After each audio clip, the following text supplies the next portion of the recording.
Alright, we're going to start right where we left off and jump into the living word, which is Genesis chapter 8, verse 14. And on the 27th day of the second month, the land was entirely dry. And God spoke to Noah, saying, Go out of the ark, you and your wife and your sons and their wives with you. Bring out with you every living thing, all flesh, birds, animals, and every crawling thing that crawls on the earth, that they may breed abundantly on the earth, and be fruitful, and multiply on the earth. And Noah went out, and his wife and his sons and their wives with him, after being in the ark 1 year and 10 days. Every animal, every crawling thing, every bird, whatever moves on the land, went out by families, which are types and groupings, from the ark. And Noah built an altar to the Lord, and took every ceremonially clean animal and of every clean bird, and offered burnt offerings on the altar. The Lord smelled the pleasing aroma, a soothing, satisfying scent, and the Lord said to himself, I will never again curse the ground because of the man, for the intent, strong inclination, desire of man's heart is wicked from his youth, and I will never again destroy every living thing as I have done. While the earth remains, seed time and harvest, cold and heat, winter and summer, and day and night shall not cease. Chapter 9. The Covenant of the Rainbow. And God blessed Noah and his sons, and said to them, Be fruitful, and multiply, and fill the earth. The fear and the terror of you shall be instinctive in every animal of the land, and in every bird of the air, and together with everything that moves on the ground, and with all the fish of the sea, they are given into your hand. Every morning every moving thing that lives shall be food for you. I give you everything, as I gave you the green plants and vegetables.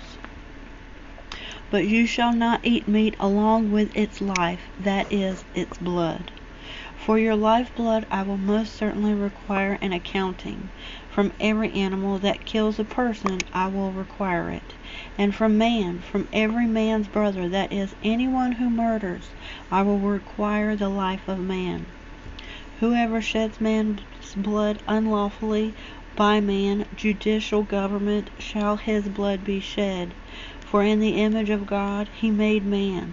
And as for you, be fruitful and multiply, populate the earth abundantly, and multiply in it. Then God spoke to Noah and to his sons with him, saying, Now behold, I am establishing my covenant, binding agreement, solemn promise with you, and with your descendants after you, and with every living creature that is with you, the birds, the livestock, and the wild animals of the earth, along with you of everything that comes out of the ark, every living creature of the earth. I will establish my covenant with you. Never again shall all flesh be cut off by the water of a flood, nor shall there ever again be a flood to destroy and ruin the earth. And God said, This is the token, visible symbol, memorial of the solemn covenant, which I am making between me and you and every living creature that is with you. For all future generations I set my rainbow in the clouds, and it shall be a sign of a covenant between me and the earth.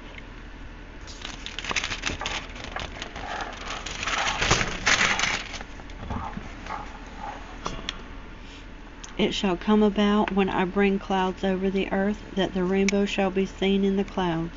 And I will compassionately remember my covenant, which is between me and you and every living creature of all flesh, and never again will the water become a flood to destroy all flesh. When the rainbow is in the clouds, and I look at it, I will solemnly remember the everlasting covenant between God and every living creature of all flesh that is on the earth. And God said to Noah, This rainbow is the sign of the covenant, a solemn pledge, a binding agreement, which I have established between me and all living things on the earth. The sons of Noah who came out of the ark were Shem, Ham, and Japheth. Ham would become the father of Canaan. These are the three sons of Noah, and from these men, the whole earth was populated and scattered with inhabitants. And Noah began to farm and cultivate the ground, and he planted a vineyard. He drank some of the wine and became drunk, and he was uncovered and lay exposed inside his tent. Ham, the father of Canaan, saw by accident the nakedness of his father, and to his father's shame told his two brothers outside. So Shem and Japheth took a robe and put it on both their shoulders and walked backwards and covered the nakedness of their father. Their faces were turned away so that they did not see their father's nakedness. When Noah awoke from his wine-induced stupor, he knew that his younger son Ham had done to him. So he said, "Cursed be Canaan, the son of Ham, a servant of servants. He shall be to his brothers." He also said, "Blessed be the Lord, the God of Shem, and let Canaan be his servant. May God enlarge the land of Japheth, and let him dwell in the tents of Shem, and let Canaan be his servant." Noah lived 350 years after the flood. So so all the days of Noah were 950 years, and he died. The descendants of Noah, chapter 10. These are the records of the generations, the descendants of Shem, Ham, and Japheth, the sons of Noah, and the sons born to them after the flood. The sons of Japheth: Gomer, Magog, Madai, Javan, Tubal, Meshech, and Tiras. The sons of Gomer: Ashkenaz, Rippeth, and Togarmah.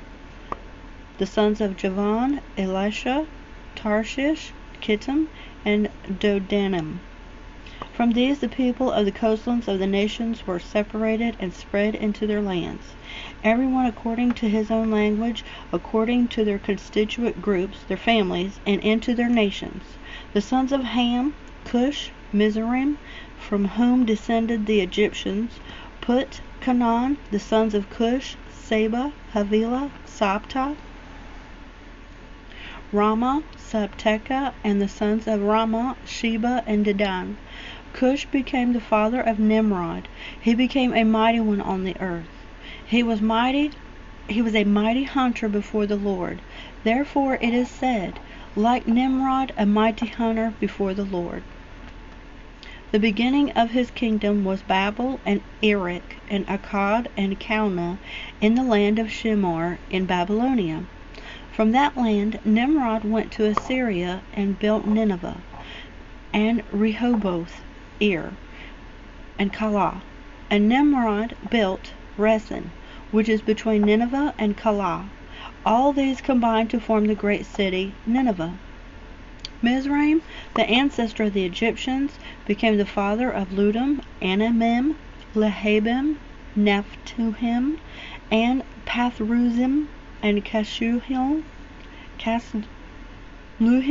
from whom the Philistines and Captorim. Canaan became the father of Sidon, his firstborn, and Heth, and the Jebusite, and the Amorite, and the Girgashite, and the Hivite, and the Arkite, and the Sinite, and the Arvadite, and the Zemarite, and the Hamathite. Afterward the families of the Canaanite were spread abroad. Canaanite. The territory of the Canaanite extended from the Sidon as one goes to Gerar as far as Gaza, and as one goes to Sodom and Gomorrah and Admah and Zeboim as far as Lasha. These are the descendants of Ham according to their constituent groups, according to their languages, by their lands, and by their nations. Also to Shem, the father of all the children of Eber, including the Hebrews, the older brother of Japheth, children were born. The sons of Shem: Elam, Ashur, Arpachshad, Lud, and Aram. The sons of Aram, the ancestor of the Syrians: Uz, Hul, Gether, and Mash. Arpachshad became the father of Shelah, and Shelah became the father of Eber. 2 sons were born to Eber. The name of one was Peleg, division, for the inhabitants of the earth were divided in his days, and his brother's name was Joktan. Joktan became the father of Alamadad, Shelev, Hazmareth, Mavith, Jerah, and Hadoram, Uzal, Deklah, and Obal, Abimael, Sheba, and Ophir, Havilah, and Jobab. All these were the sons of Joktan. Now their territory extended from Mesha as one goes towards Sephor to the hill country of the east. These are Shem's descendants according to their constituent groups, their families, according to their languages, by their lands, according to their nations. These are the families of the sons of Noah, according to their descendants by their nations, and from these people the nations were separated and spread abroad on the earth after the flood. Chapter 11. The universal language, Babel, confusion. Now the whole earth spoke one language, and used the same words, the same vocabulary. And as people journeyed eastward, they found a plain in the land of Shinar, and they settled there. They said to one another, "Come, let us make bricks and fire them thoroughly in a kiln to harden and strengthen them." So they used brick for stone as building material, and they used tar, bitumen, asphalt for mortar. They said, "Come, let us build a city for ourselves, and a tower whose top will reach into the heavens, and let us make a famous name for ourselves, so that we will not be scattered into separate groups and be dispersed over the surface of the entire earth, as the Lord instructed." Alright, we're going to stop right there. We are at chapter 11, verse 5. We'll pick up on verse 5. May God declare a blessing in Jesus' name over you and your family and healing. And if you've made it this far, give yourself a pat on the back. We're doing great. We are in chapter 11, verse 5. And I'll see you then. God bless you.